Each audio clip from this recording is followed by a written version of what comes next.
അത് അവിടെയെന്ന് മാത്രമല്ല, മിക്കവാറും ദേവസ്വം ബോർഡ് ക്ഷേത്രങ്ങളിലെല്ലാം ഇതാ സംഭവിക്കുന്നത് കേട്ടോ. ശബരിമല പിന്നെ ഏറ്റവും കുറച്ചു കാലം കൂടുതൽ വരുമാനമുള്ളൊരു ക്ഷേത്രം,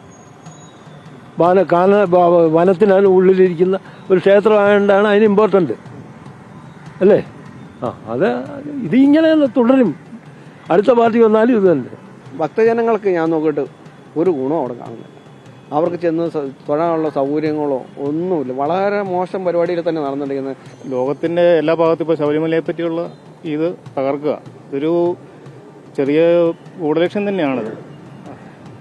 അപ്പോൾ അത് നമ്മളത് ഇല്ലാതാക്കി ശബരിമല പഴയ രീതിയിലോട്ട് തന്നെ ആക്കുക എന്നുള്ളതാണ് നമ്മുടെയൊക്കെ കർത്തവ്യം. എന്ന് പറഞ്ഞാൽ അവരെ അടിച്ചു മാറ്റിക്കൊണ്ടിരിക്കില്ലേ, കംപ്ലീറ്റ് അടിച്ചു മാറ്റിക്കൊണ്ടിരിക്കില്ലേ. പച്ചയ്ക്ക് പറഞ്ഞാൽ അവരെല്ലാം കൂടെ നാട്ടുകാരെല്ലാം കൂടെ അടിച്ചു മാറ്റുന്നു. നാട്ടുകാരെല്ലാം നല്ല ഇടപക്ഷക്കാർ. ഇവിടെ അയ്യപ്പൻ്റെ സംഗമം നടത്തി അപ്പോഴെല്ലാം എളുപ്പം പുറത്ത് വന്നു, എല്ലാവരും വരുമായിരുന്നു. എല്ലാവരും കള്ളന്മാരാണ്. എന്ത് ചെയ്യും? ഒരാളെങ്കിലും നല്ല ആളാണെങ്കിൽ കുഴപ്പമില്ല. എല്ലാവരും കള്ളന്മാരെന്ന് പറ്റൊക്കെ അറിയാമല്ലോ, നമുക്ക് എല്ലാവർക്കും അറിയാവുന്ന കാര്യമല്ലേ. അയ്യപ്പനെ തൊട്ടാൽ ഊരും അറിയും.